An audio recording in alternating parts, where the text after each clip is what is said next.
Students need money. If you know a student, send them money today. You know what I'm talking about? Hello everyone and welcome back to my YouTube channel. It's your favorite girl here, Ella.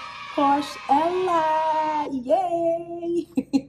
If you're new here, welcome to the channel. I'm a law student at University of Birmingham and I talk about my experience as a law student, international student in the UK, in England, UK. If you're a returning subscriber, welcome back. Thank you for riding with me through this journey and for watching yet another new video from me today. I really hope you enjoy it. Today's video is going to be about law school budgeting tips and how to save money as a student. I know I specifically talk about law school related activities, but this can apply to any student, whether you're an international student, you're a local student, you're a law student, or you're not a law student. It can apply to anyone who just wants to learn how to save money whilst also being a student. I have some helpful tips for you that have worked for me in the past and I still believe will continue working for me during my duration as a student, and I hope that they would help you today and onwards. If there's anything I would miss in this video, remember to leave that for me in the comment section. If there's anything that you've learned new, remember to leave that for me in the comment section.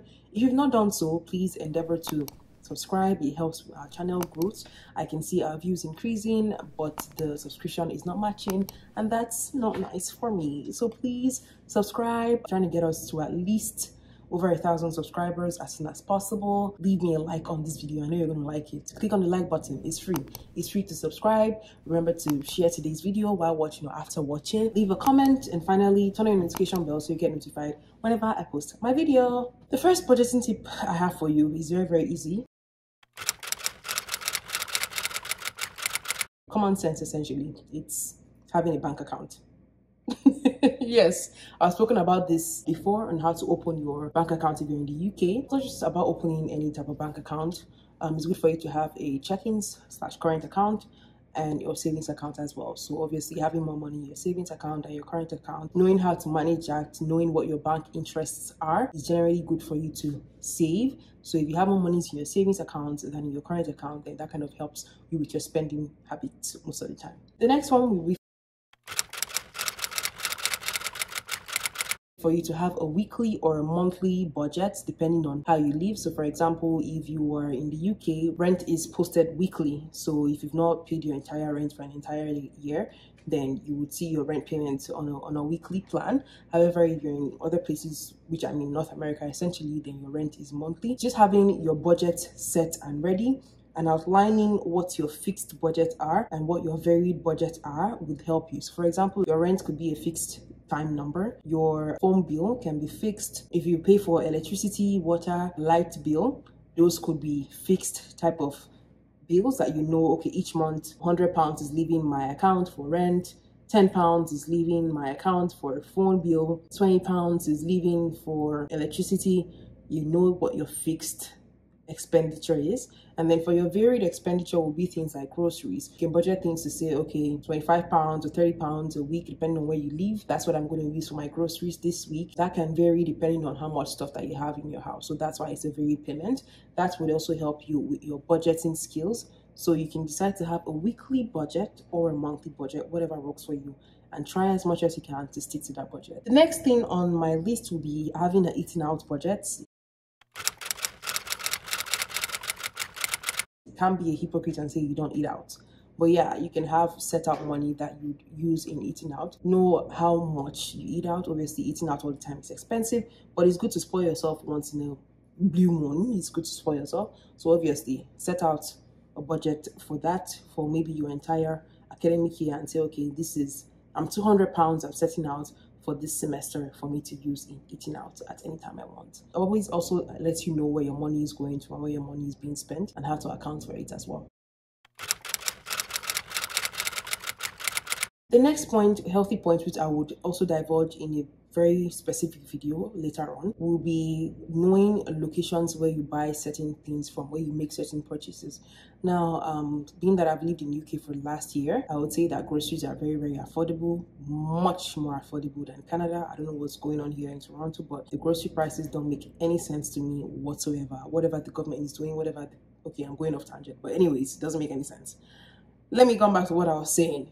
Groceries are really good and affordable in the UK, and there are select stores that I will go to get specific items. So for example, I say I go to Aldi for my meat produce, I would order from Morrison's for other dry produce that are coming in, or if I don't want to go out to go grocery shopping, there are specific places that I go to, specific locations I buy certain things from. So if you're going to live in a new place, you kind of have to study your environment, know what works best for you. Store A might be selling something cheaper than store B, and that could be for your own advantage. No matter how small it is, trust me, it adds up at the end of the day. So that could be a good point in certain specific locations for certain items that you buy. And as you go frequently, you will kind of have that at the back of your mind as well. It really helps in a nutshell and in the long run. The next will be for you to utilize student discounts. In the UK, I think that they have better student deals and student discounts than out here in Canada. So be sure to utilize that whenever you're going out. You know, if you're buying clothes, if you're buying food, if you're going to restaurants, most especially, you know, ordering drinks, be sure to use your student discounts. Note down stores and places that actually give a lot of student discounts so you can patronize them more and recommend them to people as well. If you also have student discount codes, you can share them with your friends, and your friends can also share that with you. That will also help you with budgeting and helping you save more money for yourself in the future whilst you are at school. The next thing will be for you to cook your own food. It's cheaper for the most part. If you're someone that likes to cook, set out time for yourself, note where to buy your ingredients from. As an international student, I have been an international student before, so I know what that's like. So me going to the UK, I kind of knew what to expect. When I was going the first time, I packed a lot of my local spices, so I bought them here, and I traveled with me just because I didn't know what to expect in the UK. And that has sustained me for a while and still sustaining me. Heck, I can use them for my entire year plus in the UK. But yeah, taking note of that, taking your local spices with you, what's acceptable in the countries, obviously, you can take them with you, and that will generally help you with saving a lot of money during your school time. And that will also help you with cooking your own food that you will need, depending on what your culture is. Cooking in general saves money. I don't know how, but it does save money. The next step will be for you to keep track of your spending habits. I know in the world today we live in is about tapping. Tap, you want to buy this, you tap this with your phone, you tap here with your card, and it almost feels like money is not leaving you. But trust me, if you go through your bank details and you see the subtractions, you would know that money is leaving you. So you always have to keep track of your spending. Know where your money is going to at all times. And also for scams, you might not check your accounts all the time, but that might be a good tip for you, because you need to know who else is spending your money. That's happened to me before, where I'm seeing figures of things that I didn't buy in places that I have never been to, and obviously I brought that up with the bank. So it's always good for you to know where your money is going to before it's too late, especially if it's like a checkings account or something. You know, the quicker you find out, the better things are resolved. So generally, it's good for you to know where your money is going to. The next step for you will be to know yourself. So for example, are you on a salary? Do you have a full-time job while going to school? Are you on financial support? For example, is your family members, are they sending you money? How frequently does this happen? Are you surviving on savings? What's your inflow of money? The more you're able to know what your situation is like, that will be better for you to be able to plan yourself and say, okay, this amount of money is coming in this month from this amount of from this said person or from this said source. This is how I'm going to budget this money, and this is what this money is going to be used for. Or if you're operating and you're using your savings only, know that there's nothing going into your account, but things are always coming out from what you saved. So it's obviously good enough for you not to run through your savings as quickly as possible. Find ways to save and manage that money as much as you can. Use it as best as you can. Money is gold. Students need money. I keep saying that. Students, we need money. Next is for you to note about your university expenses. So for example, textbooks, like I said in earlier videos, at my university, we didn't need to buy textbooks. Everything was provided to us online. And for people who needed physical copies, there were limited ones available at the library. So that saved a ton of money for me in my law school. And I believe it to save a lot of money for me in my second year. As opposed to my undergrad degree, where I bought a lot of textbooks. I had some money from my school, from like scholarship in my undergrad degree. At York University, I had, I think, $500 plus or something, so I spent that on literally everything, on my first year textbooks and obviously other of my money. I was buying fresh new textbooks, which I obviously didn't need from the bookstore, but obviously my second year I learned that used books were cheaper. There's really nothing different from new and old textbooks. It's just the pricing, and obviously if the edition is different, then you can take that into account. But generally, you don't have to buy textbooks, you don't have to buy new study material. don't do that. Some libraries might have, beyond your university library, the public library in your city might have the books that you need for your school. So it's a good thing for you to borrow. You don't always have to buy any textbooks. I was looking for ways to save money, and in my second year of my regular undergrad university degree at York University, then I started learning about all these other helpful tips on how to save money, just because obviously I didn't have any extra cash from my university anymore. But yeah, knowing what you need in law school is very, very important. Do not purchase things unless you absolutely need them. And if you need to share with someone to cut down that expense and the person is a reasonable person, then obviously do that for yourself. The next tip will be for you to make your own coffee, your own tea, your own latte. People who are coffee drinkers and you love drinking coffee, oh my God, I need a cup of coffee. I don't drink coffee, so I obviously don't know all these things. But there are people who can't survive the day without getting a cup of coffee from Tim Hortons, from Costa, even in the UK, from Starbucks. But obviously all these things add up. Imagine if your cup of coffee costs $5 or something every day and you're spending that every single day for 3-4 months. Add that up and see what's the huge sum, and then compare it to if you were the one making your own coffee yourself. And trust me, you would want to make your own drinks at home before coming to school.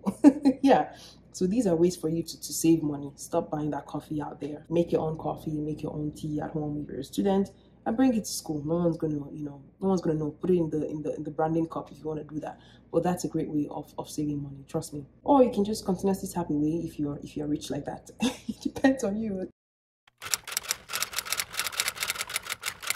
Now, the next step will be for you to utilize scholarships. As international students, we don't have a lot of scholarships offered to us, but there are some obviously that are available. So if you have the opportunity to apply for them and get them, that would be very, very good and helpful for you in terms of reducing your finances, especially if you're taking student loans or even if you're paying your tuition out of pocket. Who doesn't want a better deal at something?